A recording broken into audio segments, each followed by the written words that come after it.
Pour ne rien manquer, abonnez-vous maintenant. Sud Radio Parlons Vrai chez Bourdin, 10h30, 12h30, Jean-Jacques Bourdin. Bien, nous allons regarder l'actualité comme tous les jeudis, jeudi politique, sur l'antenne de Sud Radio avec nos invités, des députés ou des sénateurs. Aujourd'hui, nous avons la chance de recevoir 3 députés. Alors, je commence par ordre alphabétique avec Elsa Faucillon, qui est députée communiste des Hauts-de-Seine, membre de la NUPES. Bonjour. Bonjour. Merci d'être avec nous. Anne Le Hénanf, qui est députée Horizon. Le Hénaf. Non, le Hénanf, monsieur Le Bourdin. Hénanf. Bonjour, monsieur Bourdin. Le pâté, le Hénaf. Il y a des liens. Il y a des liens. Oui, bon, mais non. Non, d'accord. Bon, d'accord. Anne Le Hénanf, députée Horizon du Morbihan. Et puis Emmanuel Taché de la Vigerie, député Rassemblement National des Bouches-du-Rhône. Bonjour à tous les 3. Merci d'être avec nous. Nous allons regarder l'actualité. Oh, elle est riche, l'actualité. Alors, je vais commencer carrément avec Emmanuel Macron, parce que j'ai la sensation, vous allez me dire ce que vous en pensez, que la colère est cristallisée aujourd'hui autour de la personnalité d'Emmanuel Macron. Emmanuel Macron est en déplacement aujourd'hui et nous serons tout à l'heure à 12h05 au bord du lac de Serponçon, une méga bassine d'ailleurs, tiens, le lac, une forme de méga bassine, le lac de Serponçon, pas tout à fait parce qu'on ne va pas puiser dans les nappes phréatiques, mais tout de même, retenue d'eau, la plus grande d'Europe pour présenter son plan eau. Est-ce que vous avez la sensation aujourd'hui que tout se cristallise autour de la personnalité d'Emmanuel Macron, Anne Le Hénanf? Toute la colère autour d'Emmanuel Macron. Alors, probablement, vous avez raison, mais être président de la République avec les réformes que nous portons n'est pas une mission non plus, je dirais, facile. Le cap fixé par le président de la République est clair, la majorité derrière lui, je dirais, est solide, loyale et fidèle. On ne souhaite pas, je dirais, changer le cap, mener des réformes dans notre pays, nous le savons, c'est quelque chose qui n'est pas forcément simple. Donc, celui qui incarne le plus, finalement, cette ténacité, cette volonté d'aller jusqu'au bout, c'est le président de la République. Donc oui, vous avez raison, d'une certaine manière, le président est la cible première, puisque c'est lui qui donne le là et le ton sur les réformes qui doivent être menées. La première ministre elle-même a été malmenée d'une certaine manière dans l'hémicycle. Bon, bah, c'est vrai que là, avec les manifestations, la volonté de maintenir la réforme des retraites, bon, fait que ça se cristallise. Mais les Français derrière. comprennent bien que les décisions viennent d'Emmanuel Macron. C'est la raison pour laquelle les Français ont je dis pas, je veux pas tenir des propos péjoratifs à l'encontre de la Première ministre, mais tous les Français ont bien compris que c'est Emmanuel Macron qui incarne la politique conduite aujourd'hui et qui représente cette politique conduite aujourd'hui, qui est contestée dans la rue. Elsa Faucillon, ça ne vous surprend pas? Ça paraît logique, c'est normal. Évidemment, et puis je rappelle que dans cette 5e République, il y a un accaparement des pouvoirs par le président de la République que Emmanuel Macron ne conteste pas et qu'au contraire, il approfondit cet accaparement des pouvoirs entre ses mains. Donc rien d'étonnant à ce qu'il soit identifié comme celui qui a entre ses mains la possibilité de défaire la crise, c'est-à-dire de répondre par le retrait ou par le référendum. Puis j'y ajoute le fait que il a quand même largement usé. Il a largement usé, et je crois que c'est un mot qui revient beaucoup, du mépris. C'est un mot qui revient partout. Partout. Vous pouvez être sur les marchés, devant les écoles, partout les gens vous disent quel mépris. Et s'y ajoute la brutalité dans la période d'un passage en force, d'un 49-3. Donc c'est pas en fait, moi je suis jamais sur un aspect psychologisant de la politique, mais simplement c'est un exercice du pouvoir, à la fois avec un accaparement des pouvoirs et avec un mépris et une forme de brutalité. Et Emmanuel Taché de la Pagerie. Écoutez, quand on gouverne depuis plus de 6 ans dans la violence, on ne s'étonne de rien. Je ne vais pas faire de la psychothérapie. Il y a un accaparement de la fonction et des thématiques, le disait ma collègue. Je rappelle que le Parti communiste a été fondateur de la 5e République. D'autre part, ma collègue Le Hénanf parle de cap. Quel cap? Quel cap? Depuis les Gilets jaunes, quel cap? Vous parlez, chers collègues, de majorité. La réalité, c'est que vous n'avez pas il n'y a pas de majorité, il n'y a plus de majorité. Elle est plus que relative, elle était déjà relative au moment de la l'opposition est relative. Hein. Alors là, on ne va pas reprendre ce débat. Attendez. Le problème politique vient peut-être de là. C'est qu'il n'y a pas de majorité, ni à droite, ni à gauche. C'est qu'on parle, là, vous parlez de la cristallisation autour d'Emmanuel Macron. Oui, autour d'Emmanuel Macron. Écoutez, ça a été dit autour de cette table. Monsieur Macron méprise les Français. Monsieur Macron parle aux Français comme à des enfants, mais j'allais dire, Monsieur Macron ne fait que ce qu'on lui a demandé de faire, que ce que la Commission européenne lui demande de faire. C'est sa feuille de route à Monsieur Macron. La France, les Français, ils s'en fichent.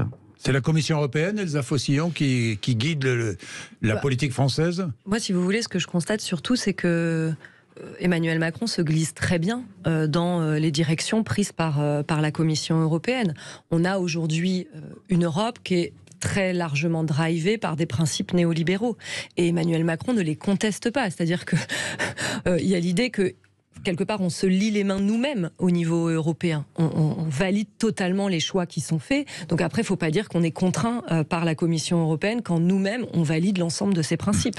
On a à tel point contraint, pardonnez-moi, que cette réforme des retraites est arrivée sur la table. Je rappelle qu'en 2019, c'était de l'inconscience que de la faire, CF Emmanuel Macron. Et que pour... C'était pas du tout la même, hein. Je rappelle, c'était pas 2019, la même. Hein. Je rappelle juste que selon, il aurait peut-être d'ailleurs bien les aveux de Clément, de reprendre celle de 2019, du ministre Clément Beaune, oui. C'est la contrepartie au financement du plan de relance. Voilà l'injonction à laquelle la France doit répondre et voilà l'obstination dans laquelle se trouve le gouvernement, voire l'impasse. Il faut se souvenir qu'au moment de la crise Covid, la question de la règle des 3% avait été questionnée, y compris par Emmanuel Macron. Et beaucoup s'étaient dit, il faut arrêter avec ça. Visiblement, ils sont rapidement revenus sur leurs propres réflexions à l'époque, alors même que tout invite à revoir ces règles, notamment devant le défi climatique où il y a besoin d'investissements ultra conséquents. Bien, vous voulez répondre à Le Henaf ou pas ?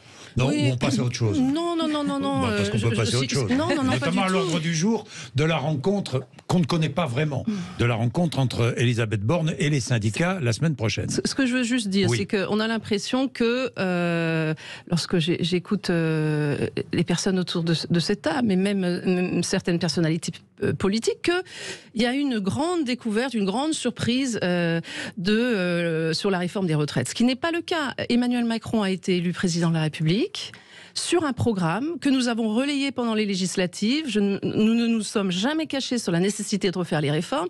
Le fait que ça bloque et que ça coince aujourd'hui, on va d'ailleurs sans doute revenir là-dessus tout à l'heure sur la méthode.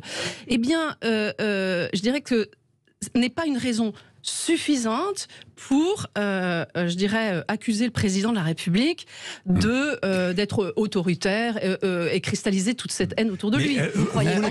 On n'a jamais caché qu'on allait faire cette réforme. Dans les 70% aujourd'hui de personnes qui sont contre cette réforme des retraites, il n'y en a pas une énorme partie qui est allée se mobiliser au second tour pour éviter que Marine Le Pen accède au pouvoir. Vous ne croyez pas ça ? Bien sûr que oui. Bien sûr que oui. Vous croyez aujourd'hui possible de venir dire...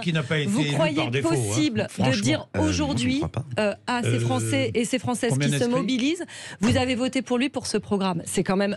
Je vais même aller plus loin. Je vais même aller plus loin, Madame Faucillon, c'est que je vais même vous dire qu'il y a certains de mes électeurs qui ont voté pour moi pour les législatives et qui sont contre la réforme des retraites. Bien sûr. C'est à moi, en tant que député, de leur expliquer cette retraite, ce que nous faisons sur le terrain depuis des semaines. Alors justement, un mot, vous vouliez parler de la méthode, je le sentais, parce que vous vouliez la critiquer, la méthode.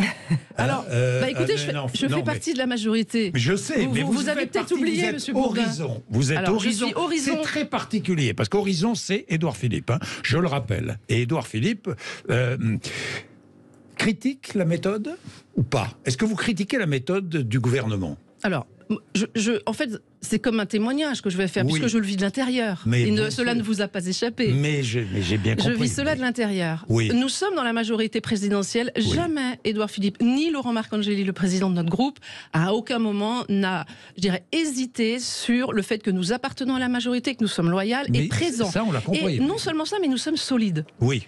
C'est quand même important. C'est-à-dire que si vous regardez notre présence, notre soutien, l'accompagnement des réformes qui ont déjà été présentées ou des projets de loi, On ne peut pas reprocher à Horizon d'avoir manqué à sa parole ni à sa présence. Donc ça, c'est la première chose. Sur la réforme des retraites, c'est exactement la même chose et nous l'assumons totalement.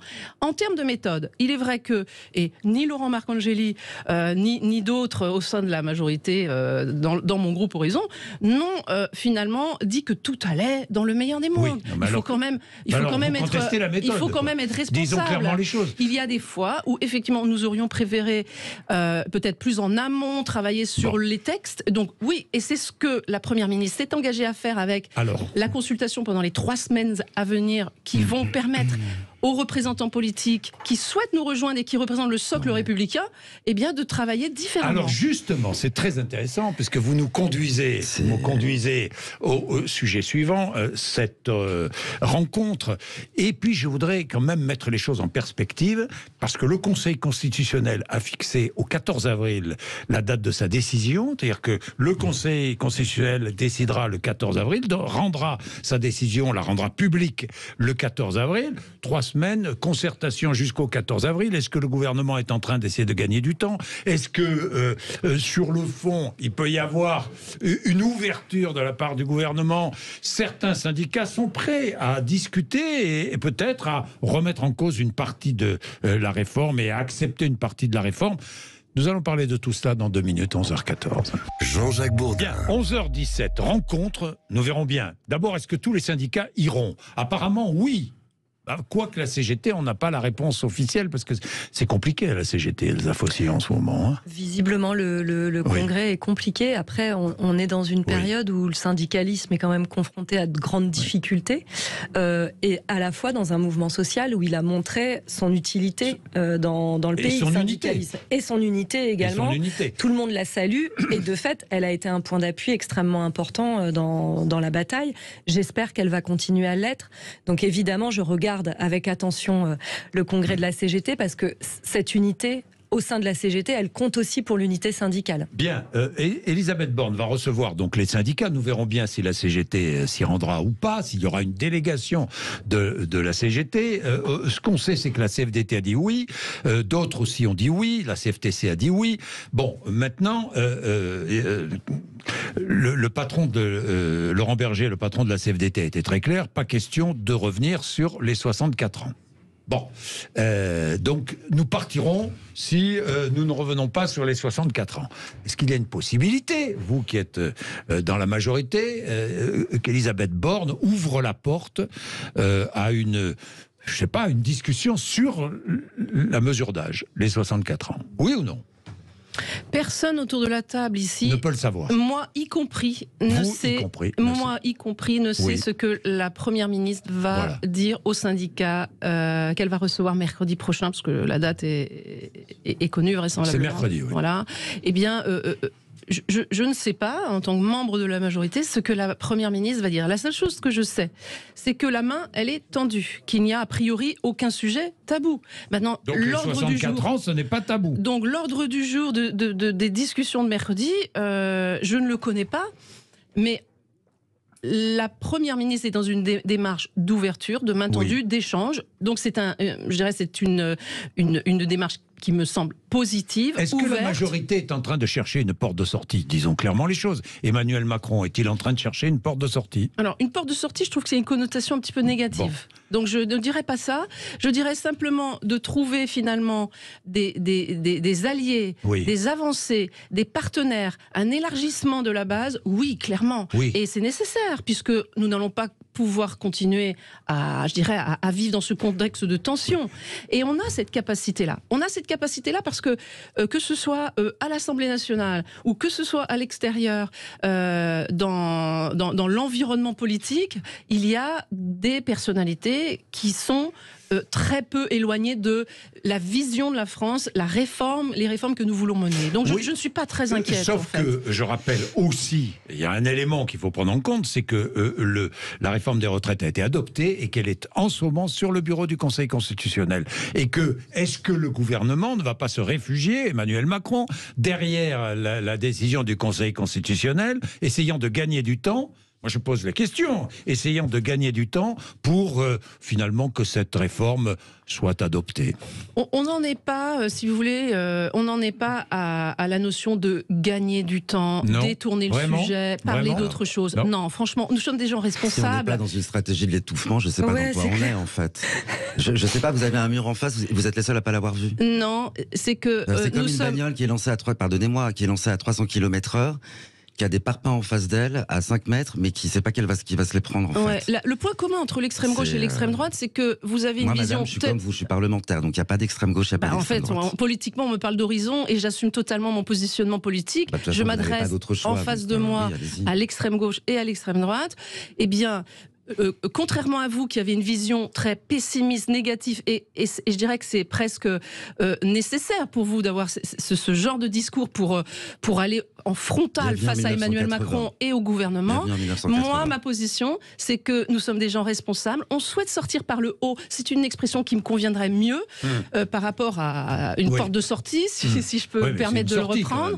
Sortir par le haut, et nous avons la capacité, dans notre majorité, de le faire. J'en suis convaincue. Tout à l'heure, on parlait de méthode, pardonnez-moi. Tout à l'heure, on parlait de méthode, mais Elisabeth Borne, qui est là parce qu'elle doit être là, qui garde les meubles, à défaut de les sauver, c'est quand même très proustien. Les premières ministres. Oui, c'est quand même très proustien, par la grâce présidentielle. Bref, c'est toujours comme ça. C'est toujours le président qui nomme les premiers ministres. Oui, c'est pas le sujet. Mais ce soit quelqu'un d'autre, c'est pas le sujet, non. Mais c'est proustien, c'est à la recherche du temps perdu. C'est-à-dire, on parlait de méthode, c'est ce qu'il aurait fallu faire. D'ailleurs, cette réforme, il n'aurait pas fallu la faire, mais soit, puisque de toute façon, c'est une obsession présidentielle. Et soi-disant, c'est grâce à ça que vous avez été élu. Vous proposez 62 ans. Non, mais c'est à la recherche du temps perdu. Non, on l'a pas caché. J'ai dit qu'on l'a pas caché, on l'a assumé. C'est à la recherche du temps perdu. C'est que les outils dont le gouvernement, en responsabilité, pour reprendre un terme qui est cher aux macronistes, devait se saisir et se munir, c'est-à-dire le dialogue, le respect du temps parlementaire, le respect du vote. Il n'y a pas eu de vote. Tout à l'heure, vous avez dit que cette réforme avait été adoptée. Elle n'a pas été adoptée. Non, c'est une clé de bras via un 49.3. Oui, mais elle a été adoptée. Non, mais moi, je ne veux pas mais ça n'a pas été adopté par le vote. Oui. Par une option parlementaire. Ça n'a pas été adopté par, pardonnez-moi, les représentants de la population française à l'Assemblée nationale. Maintenant que le Sénat soit complice, merci les Républicains qui s'accrochent, qui sont dans une écologie de survie, c'est une chose. Mais sur la méthode, revenons à la méthode de Madame Borne. La méthode n'est pas la bonne. Il a fallu donc qu'on en arrive à des violences qui par moments sont extrêmes, qu'on jette des millions de gens dans la rue, pour qu'on en vienne à une éventualité de dialogue qui est soumise à la bonne volonté ou pas des syndicats qui, on parlait de la succession de la CGT, sont pas dans une forme extraordinaire, de bien vouloir parler de quoi avec Madame Borne. On va passer de quoi de 64 à 63 ans et demi? Mais on n'est pas sérieux. Juste, alors, est-ce qu'on pourrait enlever d'ailleurs la mesure d'âge, 64 ans, et ne garder que la durée de cotisation? C'est aussi un axe défendu par certains. Oui. D'abord, je réagis parce que quand on se revendique comme la collègue qui est présente ici de l'héritage du général de Gaulle, on ne met pas le Parti communiste dans l'extrême gauche. Sinon, c'est que vraiment, on ne connaît pas l'histoire du pays. Donc, le Parti communiste s'est toujours inscrit dans l'histoire de la gauche et pas de l'extrême gauche. Je le dis aux auditeurs parce que simplement, on voit bien quel est le jeu en ce moment à essayer de renvoyer dos à dos l'idée qu'il n'y aurait qu'une extrême droite, une extrême gauche, et vous au centre qui seriez les seuls légitimes à pouvoir gouverner. Alors, ce que constatent les citoyens de ce pays, c'est en ce moment plutôt l'illégitimité. Alors, je vais revenir sur l'illégitimité. Attendez, mais je voudrais. Mais c'est important de pouvoir le dire. Vous faites un peu d'histoire. Vous faites un peu d'histoire. Vous parlez d'extrême gauche, vous parlez du général de Gaulle, du rôle du Parti communiste. C'est vrai qu'ils gouvernaient ensemble. C'est vrai qu'à une époque de l'histoire de France, ils étaient côte à côte. Mais je voudrais vous poser simplement une question. Vous étiez à l'Assemblée sur Holodomor hier ? C'était avant-hier. Avant-hier, oui, pardon. Oui, c'était avant-hier. Je n'étais effectivement pas présente. Et il y a eu... Pourquoi 2 députés communistes ont voté contre la condamnation du génocide? Je vais tenter de vous expliquer pourquoi, tout en n'assumant pas complètement ce vote. Je vous le dis très honnêtement. Parce que je crois que quand on est justement membre du Parti communiste, on est forcément renvoyé à son histoire, même si on la conteste. Et que, je rappelle que c'est Staline qui était au pouvoir. Et que ce vote contre la reconnaissance de cette grande famine, d'un génocide, etc., renvoie quelque part aux yeux du grand nombre à l'idée que nous validerions les actes du stalinisme. Ce qui est évidemment faux. La question qui s'est posée pour les députés qui étaient présents, c'est est-ce qu'on reconnaît ou non comme un génocide. Vous le savez comme moi, la question de la reconnaissance du génocide, qui est un terme juridique, qui est un terme des organisations internationales, elle doit remplir 5 critères. Eux, ils ont considéré que cette reconnaissance ne remplissait pas les critères internationaux du génocide. Voilà, je vous donne l'explication que eux en ont faite, et elle me semble... Vous auriez voté quoi ? Je pense que je me serais abstenue. Voilà. Voilà. Mais après, on ne dédie pas quand on n'est pas là. J'étais présent, je crois que ma collègue était là aussi, le Vénanf. J'étais présent dans l'hémicycle. Mon groupe, les élus du groupe Rassemblement National ont voté pour. Moi, pour des raisons, comme je ne suis ni juge, mais je le dis, je n'ai pas participé au vote. Et sans doute, je me serais abstenu. J'ai quitté l'hémicycle parce que je ne suis pas juge, je ne suis pas scientifique. Que nous parlons de choses éminemment sérieuses, que les scientifiques n'ont pas... Vous avez voté le génocide arménien ? Pardon. Oui, mais tous les historiens étaient d'accord sur le génocide arménien. Sur celui-là, sur la Shoah et sur c'est le quand même Rwanda, Enfin, vous voyez la question qui nous est posée. Sont d'accord. Moi, je ne suis que parlementaire. Et humblement, ça n'est pas à moi, même si c'est ignoble, je crois qu'on parle de plus de 3 millions de personnes affamées. Je ne suis pas, et humblement, ce n'est pas ne pas avoir une opinion, je ne suis ni juge, ni scientifique. Et en tant que parlementaire, ce n'est pas à moi de me prononcer. La parenthèse est refermée, allez-y. On était sur la rencontre avec les syndicalistes. Bon, ce qu'on sent, c'est que dans la période, le gouvernement qui cherche à tout prix à passer à autre chose est dans une pure stratégie de communication avec cette rencontre avec les syndicats. Vous avez entendu comme moi Franck Riester. Franchement, à chaque fois, c'est une sorte d'allié inattendu, Franck Riester, dans la bataille des retraites, qui vient expliquer que ça va être une rencontre pour discuter que ce sur quoi nous sommes d'accord. Mais c'est une blague. Il y a une crise, une multicrise dans ce pays, une colère mais incroyable, et il explique qu'on va recevoir les syndicats pour parler de toute autre chose que du sujet actuel que posent les Français sur la table. C'est une blague, et moi ce que je vois, c'est effectivement un déni de réalité absolu du gouvernement qui croit qu'il va pouvoir passer à autre chose alors qu'il y a une colère très installée et très tenace. Il y a une colère toujours qui s'exprime à chaque rassemblement. Il y a aussi, disons clairement les choses, des dissensions au sein de l'intersyndicale, et je peux vous le dire, pour en avoir discuté avec les uns et les autres, sur la date du 6 avril. Certains pensant que c'est beaucoup trop tard le 6 avril, que ça permet au gouvernement de gagner du temps. Qu'en pensez-vous, Elsa Faucillon ? Alors, bon, d'accord, d'abord... Prochaine journée de mobilisation, le 6 avril. D'abord, il y a une intersyndicale, et c'est eux les responsables... Non, mais c'est à eux de décider des dates, c'est pas aux députés de décider des dates. Qui décidiez, voilà. Ensuite, c'est toujours... les histoires de calendrier et de dates posées, c'est toujours un débat qui crée de la divergence dans une intersyndicale, et y compris même dans un syndicat. Ce que je vois, moi, c'est que les gens, ils en sont à leur 10e journée de mobilisation. D'ailleurs, les grèves ne sont pas très suivies, parce que ça coûte cher. Ben, vous vous rendez compte, dans un moment où l'inflation est si prégnante, où les difficultés de vie... Déjà, rendez-vous compte à quel point ce mouvement social est historique pour notre 21e siècle. Historique pour notre 21e siècle, de voir autant de personnes dans la rue, de voir que, au bout de 2 mois de mobilisation, très majoritairement, les Français continuent de soutenir la mobilisation. Ils sont à chaque fois plus nombreux à contester. Ils sont même aujourd'hui majoritaires à dire que les violences sont à imputer à la responsabilité du gouvernement. Oui, mais ils soutiennent la police à 85%. Oui, mais vous avez vu beaucoup de mouvements sociaux dans lesquels des violences émergent qui continuent à être soutenus à ce taux-là. Moi, j'en ai pas connu beaucoup. Et les violences, je vais y venir. Oui, qu'est-ce que vous voulez dire sur justement ces dates, sur cette... Vous pensez que ça va servir à quelque chose ou pas, cette rencontre ? Vous estimez que ça va servir à quelque chose ou pas, cette rencontre ? Oui, mais comme je vous le disais il y a quelques minutes, moi oui, vous ne savez pas ce qui va être dit. Je ne sais pas ce qui va être dit. Moi non plus. Mais je fais confiance, et la volonté est là, donc on verra, on peut tergiverser, imaginer, fantasmer. La réalité, c'est qu'elle va avoir lieu, que la Première ministre sait certainement ce qu'elle fait, et donc on verra mercredi. Bien, il est 11h30, petite pause. Ensuite, je vais revenir sur les accusations ici ou là, les violences de tous les côtés, parce que la violence règne. J'ai vu que Sandrine Rousseau demandait la démission de Gérald Darmanin. Est-ce qu'il faut aller jusque-là ? Pourquoi ? Il est 11h30. Bien, il est 11h33. Les violences. Alors, les violences, là, c'est un vaste débat. Il y a débat, évidemment, dans la société française aujourd'hui. Qui est responsable des violences ? Je vais commencer avec ce qu'a demandé Sandrine Rousseau, la démission de Gérald Darmanin. Qu'en pensez-vous, Elsa Faucillon ? Est-ce que vous demandez, vous aussi, la démission de Gérald Darmanin ? Oui. Oui, parce que je constate que les mensonges sont beaucoup trop nombreux et que c'est grave de la part d'un ministre de l'Intérieur. Soit c'est une méconnaissance, j'ai du mal à y croire, mais quand il vient droit dans les yeux mentir, et aux journalistes et donc aux Français, sur l'idée, il n'y a pas eu d'armes de guerre à Sainte-Soline, il n'y a pas eu de tir de LBD en mouvement. Les deux choses sont fausses. Ensuite, il vient dire que les secours ont pu arriver... Sur le LBD en mouvement, il est revenu dessus. Hein. Oui, il est revenu, mais il le sait, quand il le dit, il sait déjà que c'est arrivé. Quand il dit les secours ont pu arriver, alors même qu'il sait qu'il y a une enquête qui est en cours et qui doit être menée pour savoir si les secours ont pu arriver. Et personne ne peut tirer de conclusion pour l'instant. Exactement. Et vous avez vu que je l'ai pas fait. Ce que je dis, c'est il y a une enquête et le ministre de l'Intérieur, lui, vient de manière péremptoire le dire.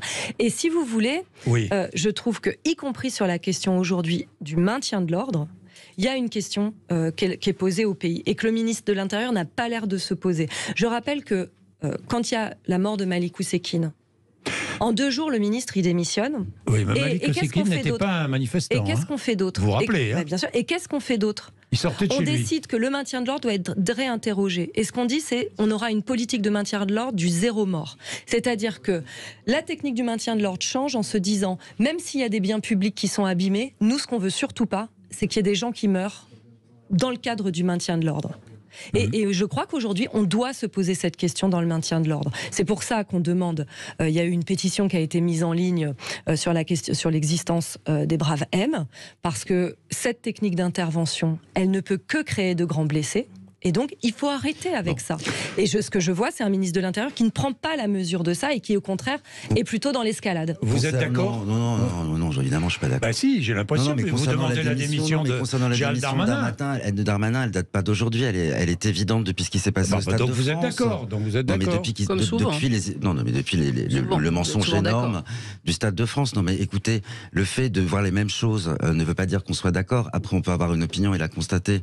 Voilà, donc Monsieur Darmanin doit partir, mais ce n'est pas récent.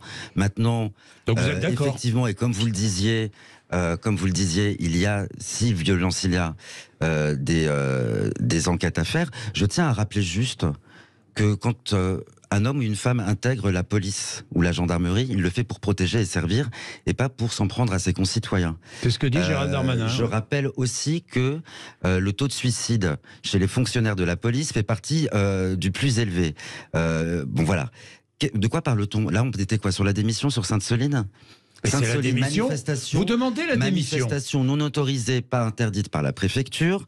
Nous avons donc des cinglés ultra-violents, je ne parle pas de la police, qui se rendent sur place avec des machettes, des battes de baseball, des boules de pétanque. Vous allez manifester, vous, de cette façon-là, pour contester quelque chose ? Non, vous y allez dans la volonté de fracasser tout ce qu'il y a sur votre chemin. Là où on est chez les dingues, c'est les députés, la France Insoumise, et mes collègues écologistes qui ont accompagné ce mouvement de violence, d'émeutiers. Voilà où nous en sommes. Alors maintenant, si la question est circonscrite à Monsieur Darmanin, qu'il parte. Alors vous demandez... Attendez, je voudrais comprendre la position du Rassemblement National parce que c'est toujours un peu confus. Vous demandez... Non, c'est pas très clair. Vous demandez la démission de Gérald Darmanin, mais pour lui, Gérald Darmanin n'est en rien responsable de ce qui s'est passé, de la violence ou de ce qui s'est passé et à Sainte-Soline et dans les manifestations. Darmanin n'est pas responsable de donner des ordres pour que... Bon, alors, j'ai pas bien compris pourquoi vous demandez, si ce n'est pour des raisons purement politiciennes. Mais purement politicienne. Vous avez vu face à quoi on est ? Vous avez vu les débordements face auxquels nous sommes convoqués tous les uns et les autres. Mais c'est donc Gérald Darmanin qui est responsable des débordements. C'est Gérald Darmanin qui est responsable des débordements. Gérald Darmanin est ministère de l'Intérieur. C'est pas moi qui vais faire le boulot du ministre de l'Intérieur. Bon. Ni assumer son inconséquence. Alors, démission ou pas ? Alors cette manie, moi je trouve que cette manie de personnifier un problème à travers un ministre, ça cache quand même beaucoup de choses. C'est que ici, il faut parler, le ministre de l'Intérieur, il a une mission, on est bien d'accord. Personnifier en l'accusant de tout ce qui se passe sur le terrain avec les forces de l'ordre, c'est méconnaître le fonctionnement des forces de l'ordre. Et deuxièmement, les forces de l'ordre, elles ne sont pas en position offensive. Elles sont en position défensive. C'est vrai que quand on arrive avec des armes de guerre et que les gendarmes ont une mission qui est claire. Il n'y a aucune ambiguïté là-dessus. Vous pouvez d'ailleurs lire le rapport qui est disponible, les 2 rapports qui sont disponibles sur le site du ministère de l'Intérieur. qui sont là pour protéger un équipement, et que des individus ultra-violents arrivent avec l'objectif d'en découdre et de se faire du flic, pour parler vulgairement, eh bien, qu'est-ce qu'on doit faire? Les gendarmes doivent attendre, se faire tuer, se faire blesser, sans rien faire. Le zéro, madame, le zéro mort, c'est déjà dans les façons de pratiquer des forces de l'ordre en France. C'est déjà. Faire croire que c'est l'inverse, c'est grave. Donc, de votre part. C'est grave. Parce que ce n'est pas le cas. Donc, demander la démission de Gérald Darmanin, c'est un non-sens. Et c'est finalement parler d'un sujet. Vous permettez, monsieur, je vous ai écouté. Parler de la démission de Darmanin, c'est en fait parler d'un arbre pour ne pas parler de la forêt, qui est, parlons des forces de l'ordre, de leur présence, de leur patience, de leur résilience et de la bonne réaction qu'ils ont eue dans cette situation extrême qu'on peut qualifier de situation de guerre. Est-ce que le maintien de l'ordre est bien assuré en France? Je pose la question. Moi, je pense que dans le cadre, en tout cas dans le cadre des manifestations aujourd'hui, je constate, parce que peut-être vous manifestez un petit peu moins que moi, chers collègues. En tout cas, je manifeste, et ce que je me rends compte, et je manifeste depuis que je fais les deux. Je fais et mon boulot de parlementaire dans ma circonscription et à l'Assemblée, et je suis aux côtés de celles et ceux qui manifestent. Et d'ailleurs, je manifeste depuis que je suis petite fille, puisque avec mes parents, je manifestais également. Ce que je constate, c'est qu'il y a eu 8 manifestations qui se sont extrêmement bien déroulées, où effectivement, j'avais largement vu la différence avec, par exemple, des manifestations antérieures sous le mandat d'Emmanuel Macron, où ça s'était très mal passé. Avec un autre préfet de police. Avec un autre préfet de police, tout à fait, et où on voyait des ordres qui avaient été donnés d'une très grande proximité de la police autour des manifestants. Ce qui crée de la tension, vous le savez. Et ça, c'est des ordres. Je ne mets pas en cause, là, l'agent de police, je mets en cause les ordres. Et donc, celui qui donne les ordres et celui qui met en place une technique de maintien de l'ordre. Je termine. Et au bout de 8 manifestations, qu'est-ce qui s'est passé en réalité? Il y a eu un 49-3.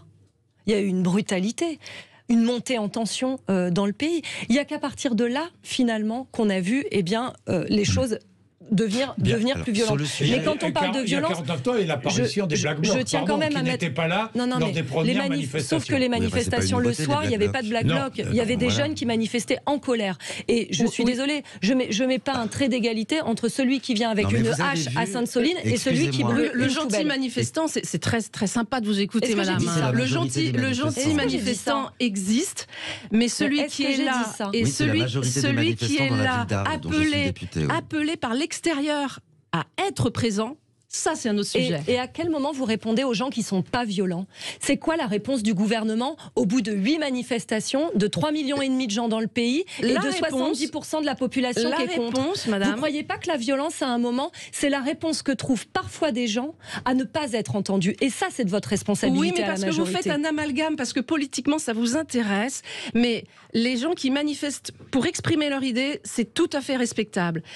Par contre, laisser sous-entendre qu'il ne faut rien faire parce qu'il y a 800 ou 1000 Black Blocs ou ultra-violents...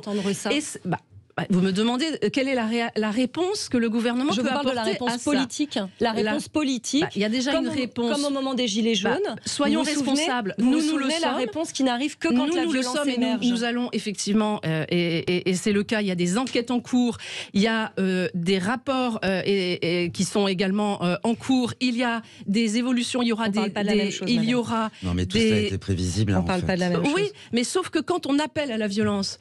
Qui a appelé à la violence? Il y a des responsables politiques qui appellent à la révolution. Et vous en faites partie. Et Jean-Luc Mélenchon, notamment, vous en faites partie. Vous appelez à la violence. Qui a appelé à la violence? Je vous demande les propos précis ici devant les auditeurs qui sont des appels à la violence de responsables politiques dans les bancs de NUPES. Madame, c'est important ce que vous dites. Oui, tout à fait. D'accord, donc il faut donner les mots précis aux auditeurs. Faucillon, vous avez Twitter, j'imagine. Vous avez lu le Twitter de Monsieur Voyard qui va dans les facultés partout en France. Qui parle d'appel à la violence? Qui parle d'appel à la violence? Mais quels sont les termes choisis pour appeler à la violence?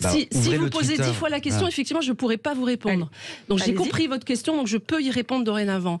Il y a parmi les bancs de NUPES vos collègues qui vont dans des lieu, les facs par exemple. Je suis bretonne, à Rennes, vous avez certains d'entre vous qui se sont déplacés pour appeler à l'insurrection, j'ai pas inventé le mot, et qui tweetent et qui appellent les jeunes à se mobiliser, aller dans la rue. L'insurrection, ça s'appelle la violence. Pardon. Voilà. Quand vous avez un Mélenchon, quand vous avez un l'insurrection, ça s'appelle la violence. Pardonnez-moi, quand vous avez un Jean-Luc Mélenchon qui tous les 3 jours et depuis des mois en appelle à la violence, à l'insurrection, remonte ses troupes à l'Assemblée nationale qui foutent un bordel monstre, qui nous ont empêchés de voter, qui mettent le bordel et qui mettent la violence dans leurs propos et dans leurs actes. Protestation est un acte de violence, je comprends mieux. Il y a protester, pourquoi, ne pas insulter les gens qui protestent et les cinglés qui sont inconscients. Et la colère, c'est de la violence. Pourquoi ne parlez-vous pas des 800, des 1000 Black Blocs? Pourquoi vous n'en parlez pas et vous n'assumez pas qu'ils défilent avec vous? C'est nous qui subissons dans les manifestations, donc arrêtez s'il vous plaît. C'est nous qui sommes dans les manifestations. C'est contre-productif. Et le gouvernement doit répondre à ces problèmes. Les citoyens ont bien conscience de ce que nous faisons. Elle est de votre responsabilité au gouvernement. Monsieur Bourdin, je vais en revenir. Allez-y. Je vais en revenir à votre propos concernant la démission de Darmanin.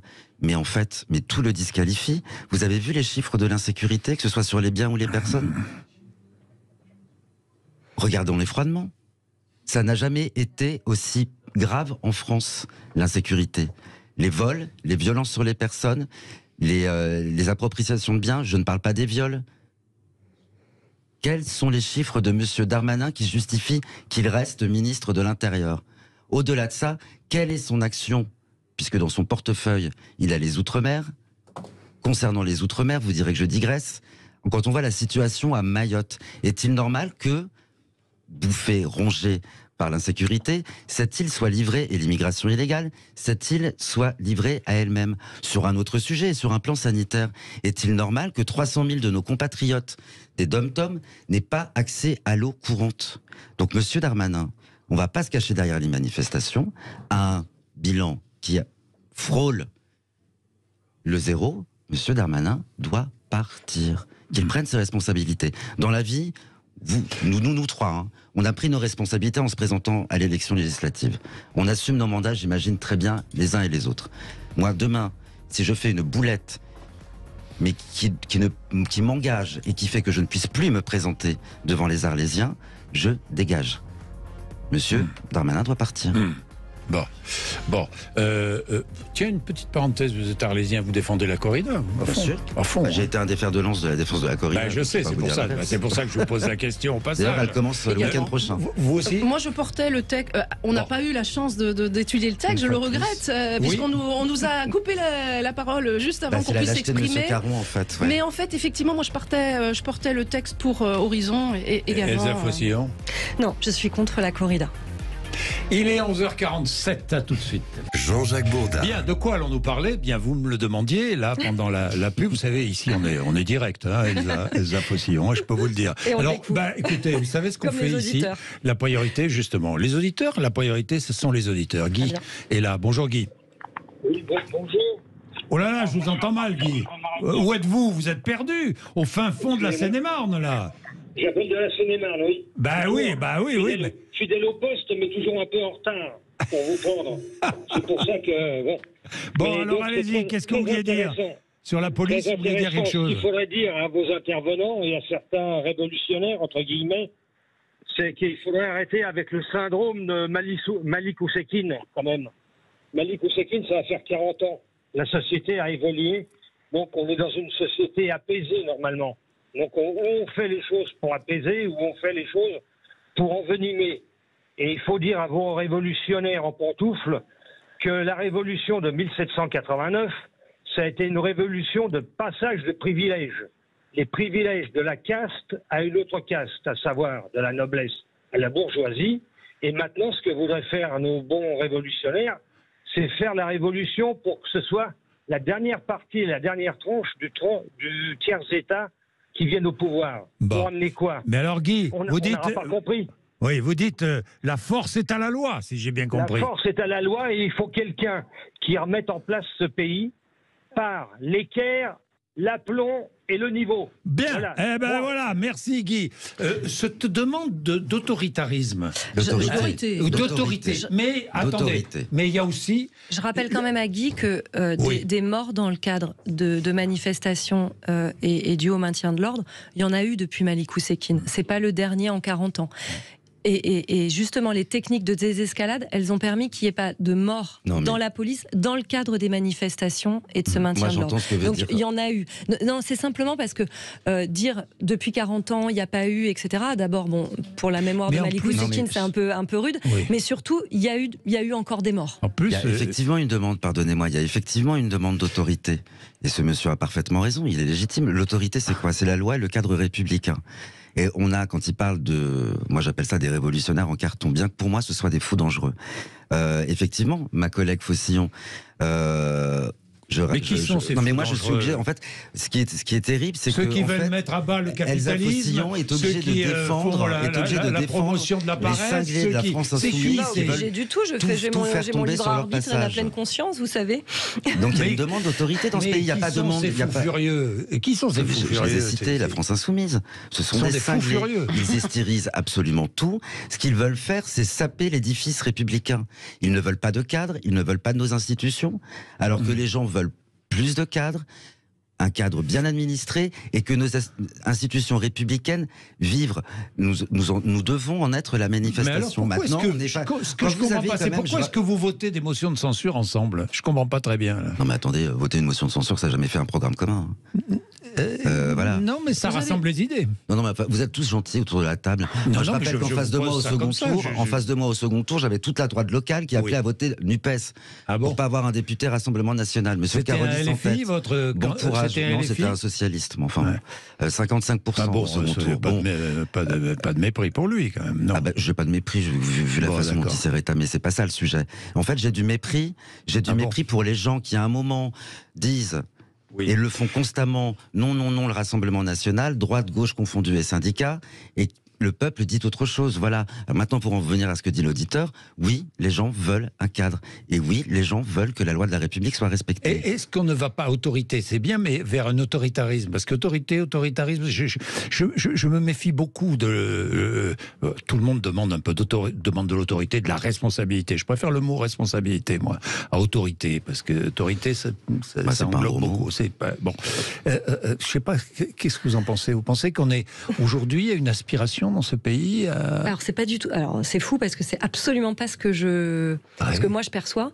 C'est-à-dire que justement, ce que je constate, c'est que c'est après un passage en force que l'idée de se soulever, qui n'est pas un terme violent, mais simplement le fait de riposter, de ne pas être d'accord, de le montrer, et bien justement, c'est un soulèvement contre une forme d'autoritarisme. Mais dans le cadre républicain. Ce que j'entends, c'est qu'un soulèvement. Je poursuis. Moi, j'ai plutôt le sentiment qu'aujourd'hui, l'aspiration est à un partage des pouvoirs. C'est-à-dire que les citoyens puissent avoir de la décision sur les choses qui les concernent. Et que l'idée, au travers de cette réforme des retraites, c'est justement, ils n'arrêtent pas de dire, partout où ils le peuvent, on ne veut pas travailler 2 ans de plus. Entendez ce que c'est notre vie. On veut ces 2 ans parce que c'est notre vie en bonne santé et on veut pouvoir en profiter pour faire autre chose que le travail prescrit. Ils aspirent à ça et ils ont l'impression d'hurler dans le désert face à Emmanuel Macron et son gouvernement. Donc il y a plutôt une tendance, justement, à contester le pouvoir par quelques-uns et à un élargissement des cadres Alors là, de décision. sans donner quitus à ma collègue, mais je partage une partie de sa vision des choses, vous craignez l'autoritarisme. Nous y sommes déjà. Cette façon de gouverner est autoritaire. 11-49-3. Le fait qu'on en soit là à pleurer sur le lait renversé et à peut-être que Madame Borne recevra les syndicats pour dire quoi? En fait, ils sont passés en force sur tout. Moi, j'appelle ça de l'autoritarisme. Et le fait de ne pas entendre 8 Français sur 10, c'est gravissime. Anne Lenanf, pour terminer. Alors, bon, je dirais que faire croire que nous glissons vers de l'autoritarisme, je dirais c'est facile. Et globalement, il faut rappeler que nous sommes en France, que nous sommes un État de droit, et que quand dans l'hémicycle, certains groupes, déjà, ne respecte pas le règlement intérieur, le fonctionnement de l'Assemblée nationale, et donc qui diffuse une image que tout est possible, qu'on peut finalement faire ce qu'on veut, n'importe où, n'importe comment. Vous pouvez les nommer aussi, ça donne déjà une idée de la démarche qu'il y a derrière. Je vais reciter un propos qu'a tenu Mélenchon en 2012 et qu'Édouard Philippe a rappelé lors du congrès samedi. Jean-Luc Mélenchon, en 2012, disait je souhaite qu'on passe d'un peuple de révolté à un peuple de révolutionnaire. Eh bien, nous y sommes. Il y a une sorte de fantasme et de rêve d'une société prise où le pouvoir est pris. C'est son fantasme et son rêve. Je suis pas sûr qu'il soit partagé par tout le monde. Il n'empêche que ça commence déjà par les comportements au sein de l'hémicycle, attisé dans la rue par effectivement une population qui finalement est en attente d'apaisement, d'objectifs. Et c'est ce que nous allons tenter de leur donner plus clairement, parce que visiblement, on n'a pas été assez clair, on a peut-être failli sur la feuille de route et la clarté. Et c'est ce que nous allons faire. Les Français sont à l'agonie, à genoux. Merci. Il est 11h58. Merci d'être venu nous voir. Le temps est parti et terminé. J'en suis désolé, parce que j'aurais pu continuer à dialoguer avec vous pendant de longues minutes. C'était passionnant. Merci, 11h58.